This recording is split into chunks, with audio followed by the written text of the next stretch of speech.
సాయి పల్లవి డ్యాన్స్తో అదరగొట్టే ఈ సొగసరి త్వరలో నాగ చైతన్యతో కలిసి తండేల్తో తెర మీద సందడి చేయబోతుంది.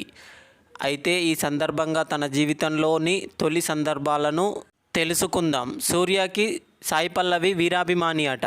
చిన్నప్పటి నుంచి తన సినిమాలు చూస్తూనే పెరిగిందట. ఇండస్ట్రీలోకి వచ్చాక కూడా తనతో కలిసి నటించే అవకాశం వస్తుందని అస్సలు అనుకోలేదట సాయి పల్లవి. అలాంటిది చాలా తక్కువ సమయంలోనే సూర్యతో కలిసి ఎన్జీకే చేసింది.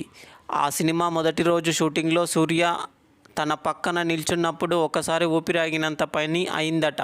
సాయి పల్లవి గారు తన మొదటి సినిమాకి 10 లక్షల రూపాయల చెక్కుని అందుకున్నారట. అది ప్రేమం సినిమాకి. ముందు నుంచి తనకి టీ అలవాటు లేదట. ప్రేమం షూటింగ్ సెట్లోకి వెళ్ళాక అందరితో పాటు తనకి టీ ఇవ్వడంతో ట్రై చేశారట. అలా ఇండస్ట్రీలోకి వచ్చాకే మొదటిసారిగా టీ తాగడం అలవాటు చేసుకుందట. అంతకుముందు వరకు తనకి టీ అంటే ఇష్టం ఉండేది కాదట.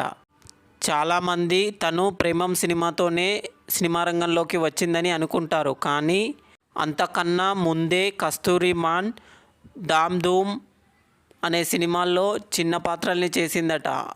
ధామ్ ధూమ్లోనైతే జయం రవి, కంగనా రనౌత్ హీరోయిన్లు. ఆ షూటింగ్ సమయంలో చాలా కంగారుగా అనిపించేదట తనకి. ఎందుకంటే తను ఆ సినిమాలో చైల్డ్ ఆర్టిస్ట్గా, సైడ్ క్యారెక్టర్ ఆర్టిస్ట్గా చేశారు హీరోయిన్ పక్కన. సాయి పల్లవి తన మొదటి సంపాదన చేతికొచ్చిన తర్వాత మొదటి రోజు దుకాణానికి వెళ్ళి చికెన్ తెచ్చి వండాక అనవసరంగా ఒక ప్రాణిని చంపానని బాధపడ్డారట. అయితే అందరూ దాన్ని ఎంజాయ్ చేశారట ఇంట్లో వాళ్ళు. కానీ తర్వాత తను ఎప్పుడూ చికెన్ వండడం చేయలేదట. అదే తన మొదటి చికెన్ వంటకమట. తెలుగులో తను మొదటిసారి చేసిన ఫిదా తనకి ఎప్పటికీ గుర్తుండిపోయిందట.